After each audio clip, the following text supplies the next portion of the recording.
आप देख रहे हैं अल्फा डिफेंस हिंदी में आपका स्वागत है। अगर पाकिस्तान में भारतीय वायुसेना के रफाल फाइटर जेट्स को लेकर घबराहट है, तो भारतीय नौसेना के P-8I नेपट्यून एयरक्राफ्ट को लेकर उससे भी ज्यादा घबराहट है।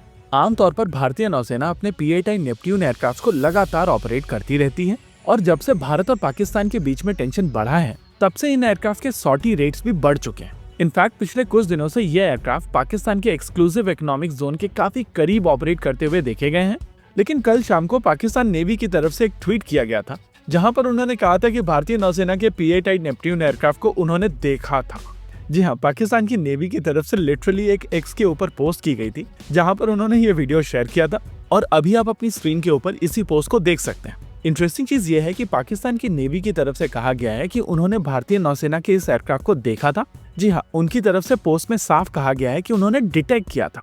डिटेक्शन एक बेसिक ऑपरेशन है और अगर आपके रेडार एक्टिव हैं, तो बोइंग 737 जैसा एयरक्राफ्ट आपको साफ साफ दिखाई देगा। और अगर आप भारतीय नौसेना के P-8I नेपट्यून एयरक्राफ्ट की बात करें, तो ये अमेरिकन मेड एयरक्राफ्ट बोइंग 737 के ऊपर ही बेस्ड है। हालांकि ये एयरक्राफ्ट एक लॉन्ग रेंज मैरीटाइम सर्वेलेंस और रिकॉनेसेंस एयरक्राफ्ट है, लेकिन इस एयरक्राफ्ट के पास में एडिशनल एंटी सबमरीन वॉरफेयर की भी कैपेबिलिटी है, जिसके चलते इसको आमतौर पर सबमरीन हंटर कहा जाता है।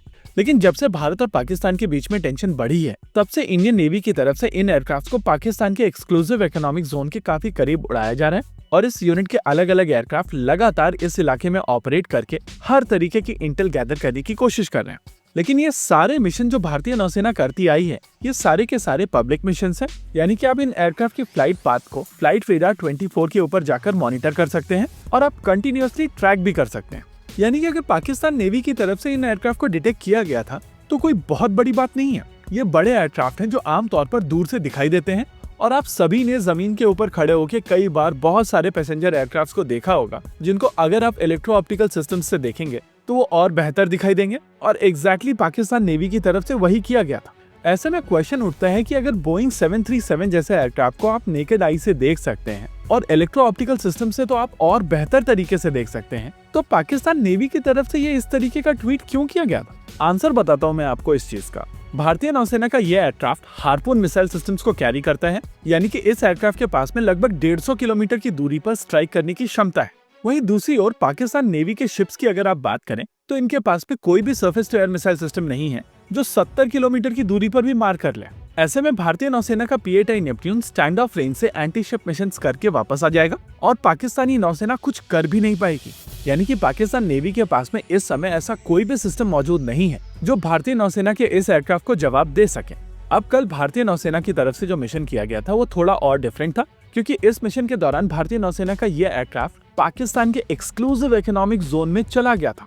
एक्चुअली इंटरनेशनल लॉ के हिसाब से ऐसा आप कर सकते हैं। United Nation convention on the law of the sea, यानी कि यूएन क्लॉज में ये चीज मेंशन की गई है। लेकिन आमतौर पर जब बड़े मिलिट्री पावर्स इन्वॉल्व होते हैं, तो आप इन एयरक्राफ्ट को एस्कॉर्ट करने के लिए अपने एयरक्राफ्ट भेज देते हैं।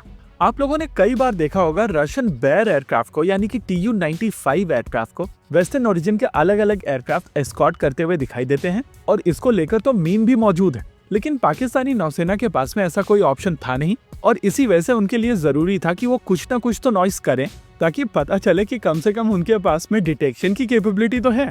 फन फैक्ट, किसी भी एयरक्राफ्ट को एंगेज करने के लिए आपके पास में डिटेक्शन के बाद में ट्रैकिंग और ट्रैकिंग के बाद में इंटरसेप्ट करने की क्षमता होनी चाहिए। लेकिन यहाँ पर पाकिस्तान की नेवी के पास में केवल डिटेक्शन की क्षमता है और इस वीडियो को ध्यान से अगर आप देखेंगे तो आपको समझ में आएगा कि वो लोग ट्रैक भी नहीं कर पा रहे हैं। लेकिन ISPR के बॉट्स के अगर आप ट्वीट्स पढ़ेंगे तो आपको समझ में आएगा कि उन्होंने इसको इंटरसेप्ट बता दिया है। एनीवेज, ये पाकिस्तान नेवी के लिए एक बहुत बड़ी ह्यूमिलिएशन है कि भारतीय नौसेना का एक एयरक्राफ्ट पाकिस्तान के एक्सक्लूसिव इकोनॉमिक जोन में जाता है और वो लोग उसके सामने एक एस्कॉर्ट भी नहीं डाल पाता है। इसी के साथ आज के इस वीडियो में रखते हैं केवल इतना ही।